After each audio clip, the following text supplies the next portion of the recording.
Oke, selamat pagi teman-teman semuanya. Semoga sehat-sehat semua ya. Ini ada satu unit timbangan dari pengikut saya ya. Dia mengeluh hasil daripada selama dia mengepul ini dengan kondisi timbangan baru yang ada di video ini. Dia merasa makan tuannya, jadi timbangannya itu rugi di pengepulnya atau rugi di pengusahanya.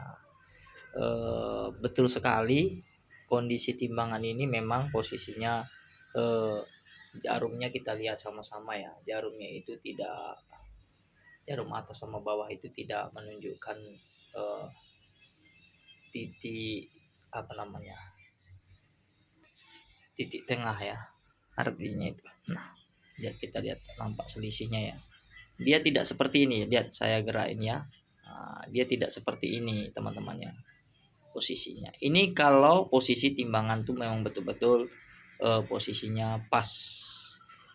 Nah, kita lihat ini kapasitas standar ini yang saya taruh ini pakai standar saya dulu ya. Nah, ini standar saya dulu itu 25 kilo ya. Nah, ini lihat, kita lihat sama-sama posisinya nggak blur ya, supaya nggak ngeblur. Nah, itu 25 ya. Nah, 25, dan posisi jarumnya itu kondisinya tidak menunjukkan titik tengah. Nah, tidak rata ya dengan jarum atas. Oke teman-teman, betul dikatakan yang punya timbangan ini bahwa timbangannya itu benar-benar posisinya merugikan diri, merugikan tuannya gitu. Nah, jadi bagaimana cara servisnya? Mungkin ada di tutorial di video saya sebelumnya, banyak sekali mengenai tentang DL sih. Karena di Indonesia ini saya rasa cuma saya aja sih yang membuat tutorial tentang timbangan DL, salter. Nah, selebihnya itu kayaknya nggak ada gitu. Nah, cuman ya niat saya sih baik, bukan untuk mengajari orang untuk bercurang. Nah, jadi saya mengedukasi atau memberitahu kepada teman-teman semuanya yang masih awam tentang timbangan, yang mana teman-teman semuanya begitu beli timbangan itu ternyata tidak bagus, kira-kira rugi, dibuang di gudang atau dijual lah kan, kayak gitu, nggak dipakai lagi, terus beli yang baru itu juga teman-teman itu belum menentukan timbangannya itu menunjukkan angka 0 pas ya. Itu baru, karena ada yang lebih, ini cuma sedikit ya teman-teman, sedikit. Ini hanya paling cuman berapa lah per sekali nimbang, cuman kalau dia punya langganan banyak dari petani, otomatis bisa puluhan ribu ton dalam 1 tahun kan, kayak gitu. Jadi berapa banyak kerugiannya, sebenarnya seperti itu ya teman-teman ya. Selain kita kan ada susutnya ya, apalagi timbangan sudah begini, timbal lagi timbangan buah itu susut di lahan, tidak sempat jemput, posisi jalan rusak. Nah, jadi disitulah letak kerugiannya pengepul ya teman-teman ya semua ya. Nah, jadi timbangan, sekali lagi, timbangan baru yang dari toko belum menentukan itu timbangannya pas. Jadi saya akan memberitahu kepada teman-teman, terutama ya pengepul atau bahkan petani, untuk menimbang yang betul itu sebenarnya sebenarnya begini. Yang pertama itu sesuai kesepakatan dengan harga, dengan cara timbangnya, karena kita buat seperti mana aturan yang benar menimbang itu sebenarnya harus memberikan titik 0 ya. Nah, jarumnya ini harus benar-benar lurus begini. Itu sebenarnya penimbangan yang benar, tidak ada yang dirugikan, tidak ada yang diuntungkan, dan posisi timbangan tuh nolnya juga pas. Nah, jadi tidak ada unsur kecurangan ya, memberikan kerugian sebelah pihak.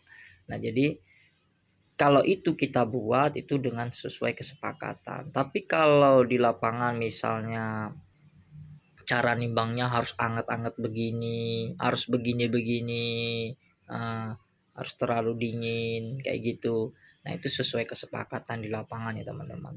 Oke lah, mungkin petani itu pengennya tuh harus hangat posisi, harus beginilah ya, harus beginilah maksudnya. Tapi kalau eh, pengepul itu harus begini semua hangat-hangat, karena nanti mungkin maksud daripada pengepul itu nanti sawitnya tadi yang di lahan tidak bisa jemput susut segala macam, ada potongan segala macam, mungkin menghindari seperti itu ya teman-teman. Oke, semuanya itu sesuai dengan kesepakatan. Ngerasa nyaman, tidak dirugikan, sama-sama diuntungkan ya. Ya is oke aja gitu nah teman-teman ya. Oke. Nah, jadi daripada video ini saya buat di channel YouTube saya dengan kondisi yang malas-malasan saat ini. Nah, itu ya saya cuman fungsinya daripada video saya ini manfaatnya ya supaya orang-orang awam juga tahu bagaimana timbangan itu bisa diservis lagi, bisa digunakan lagi dengan cara dibawa kantor yang terkait ya teman-teman ya. Nah, jadi kayak petani-petani yang awam, contohnya timbangan itu yang posisi di sini dikasih paku terus dibengkokin. Tapi kalau paku di di press lagi itu nggak apa-apa. Itu memang dari pabrikannya seperti itu juga. Cuman kenapa kepala pakunya masih nampak? Karena kondisinya ini lubangnya udah lobok. Nah, jadi udah pecah atau bagaimana.